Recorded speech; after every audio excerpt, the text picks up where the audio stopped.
പിന്നെ ഞാനിവിടെ ചെയ്ത കോഴ്സ് എന്ന് പറയുന്നത് masters of teaching and learning secondary ആണ് ചെയ്തത്. അപ്പോൾ എൻ്റെ യൂണിവേഴ്സിറ്റിയിലെ കോഴ്സ് എന്ന് പറയുന്ന ഒരു എന്താ പറയുക, ഒരു ഭയങ്കര ലെങ്തി അല്ല, ഒരു 12 മന്ത് ഒന്നും ഇല്ല, ഒരു 11 മന്തിൽ തന്നെ എല്ലാ കാര്യങ്ങളും തന്നെ തീരും. അപ്പം അതിനിടയ്ക്ക് തന്നെ വന്ന ഉടനെ ഒരു സെക്കൻഡ് വീക്ക് ആയപ്പോൾ തന്നെ എനിക്ക് ജോലിയൊക്കെ കിട്ടി, പാർട്ട് ടൈം കിട്ടി. എനിക്ക് വലിയ ബുദ്ധിമുട്ട് വന്നില്ല. ആദ്യം ഞാൻ ഒരു പിസ്സ വർക്ക് ചെയ്തു. അതിനുശേഷം ഒരു 3 മാസം കഴിഞ്ഞപ്പോഴേക്കും ഞാനൊരു സ്കൂളിൽ തന്നെ ഒരു ബൈലിംഗ്വൽ സപ്പോർട്ട് വർക്കായിട്ട് ജോലിക്ക് കയറി. അതൊക്കെ എനിക്ക് ഭയങ്കരമായിട്ട് ഹെൽപ്പ് ചെയ്തിരുന്നു കേട്ടോ. അപ്പം ആ ടൈമിൽ ഒത്തിരി സ്ട്രഗിൾ ചെയ്തിരുന്നു. പക്ഷെ ഭാഗ്യത്തിന് ഒരു ഏപ്രിലൊക്കെ ആയപ്പോൾ എനിക്ക് എൻ്റെ ഹസ്ബൻഡിനെയും കുഞ്ഞിനെയും കൊണ്ടുവരാനായിട്ട് ഇങ്ങോട്ട് പറ്റി. അപ്പം എൻ്റെ കോഴ്സ് ഒരു 11 മന്ത് ആയപ്പോഴേക്കും ഓൾമോസ്റ്റ് എല്ലാം തന്നെ തീർന്നു. ഡിസംബർ ആയപ്പോഴേക്കും എൻ്റെ കോഴ്സ് കംപ്ലീറ്റ് ആയിട്ട് തീരും. അപ്പോൾ ഒരു സെപ്റ്റംബർ ആ ടൈമിലാണ് എനിക്ക് ജോലി കിട്ടുന്നത്. അതിനു മുന്നേ തന്നെ ഈ കോളേജിൽ, നമ്മുടെ യൂണിവേഴ്സിറ്റിയിൽ പ്രിൻസിപ്പൽ ഡേ എന്ന് പറഞ്ഞിട്ട് ഒരു ഡേ ഉണ്ട്.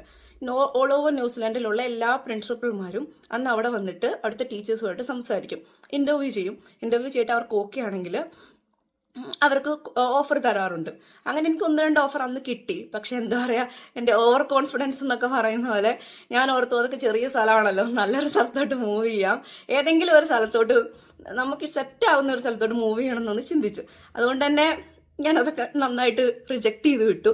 അത് കഴിഞ്ഞപ്പോഴേക്കും നല്ല പേടിയായി. കാരണം ഇനി ജോലി കിട്ടിയില്ല എന്ത് ചെയ്യും, ഇത്രയും പൈസയൊക്കെ മുടക്കി വന്നിട്ട് നമ്മുടെ ഇച്ചിരി എന്താ പറയുക ചെറിയൊരു അഹങ്കാരം കൊണ്ട് ജോലി കിട്ടാതെ പോയാൽ എന്താവും എന്ന് ഓർത്തിട്ട് ഞാനാണെങ്കിൽ നെക്സ്റ്റ് വന്ന ജോലി അക്സെപ്റ്റ് ചെയ്തു. അതാണ് ഈ നോർത്ത് ആൻഡിലെ ടോപ്പോ എന്ന് പറയുന്ന കോളേജിൽ, ടോപ്പോ ന്യൂറ്റിയ കോളേജ് എന്നാണ് പറയുന്നത്. ഞാനിപ്പോൾ അവിടെയാണ് വർക്ക് ചെയ്യുന്നത്.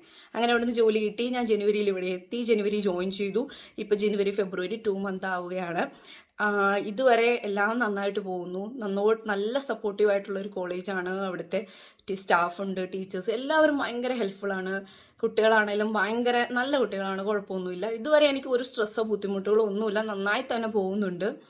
അപ്പോൾ ഇതൊക്കെയാണ് എൻ്റെ നാട്ടിൽ നിന്ന് ന്യൂസിലാൻഡിലോട്ടുള്ള ജേർണി എന്ന് പറയുന്നത്. ഒത്തിരി സ്ട്രഗ്ലിംഗ് ആയിട്ടൊന്നും ഉണ്ടായിരുന്നില്ല. ആദ്യത്തെ ഒരു സമയങ്ങളിൽ കുറച്ചുണ്ടായിരുന്നു. പിന്നെ കോഴ്സ് ഉറപ്പാണ്, എനിക്കന്ന് 2 വയസ്സ് കഴിഞ്ഞുള്ളൂ കുഞ്ഞിന്.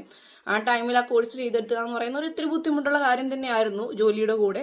പക്ഷെ മാനേജബിൾ ആയിരുന്നു. ഞാൻ മാനേജ് ചെയ്തുകൊണ്ട് എല്ലാവർക്കും എന്തായാലും മാനേജ് ചെയ്യാനായിട്ട് പറ്റും. പക്ഷേ ഇവിടോട്ട് എത്തിപ്പെടുക, ഇതൊക്കെ കടന്നു പോവുക എന്ന് പറയുന്നത് നമുക്കൊരാളെ ഹെൽപ്പില്ലാതെ ഭയങ്കര ബുദ്ധിമുട്ടുള്ള കാര്യമാണ്. ശരിക്കും ജിസ്മി ചേച്ചി എനിക്ക് ഒരുപാട് ഹെൽപ്പ് ചെയ്ത് തന്നിട്ടുണ്ട് കേട്ടോ. ജിസ്മി ചേച്ചിനെ അവിടെ നാട്ടിൽ നിന്ന് പോരുന്നതിന് മുന്നേ ഒരുപാട് ഹെൽപ്പ് ചോദിച്ചിരുന്നു. ഇവിടെ വന്നു കഴിഞ്ഞ് ചേച്ചിനെ വിളിച്ച് എന്താ പറയുക ഭയങ്കരമായിട്ട് ഞാൻ ഡിസ്റ്റർബ് ചെയ്ത് ഓരോ കാര്യങ്ങൾ ചോദിച്ചുകൊണ്ടേ ഇരിക്കായിരുന്നു കേട്ടോ. ത്രൂ ഔട്ട് ചേച്ചിനെ ഭയങ്കരമായിട്ട് സപ്പോർട്ട് ചെയ്തിട്ടുണ്ട്.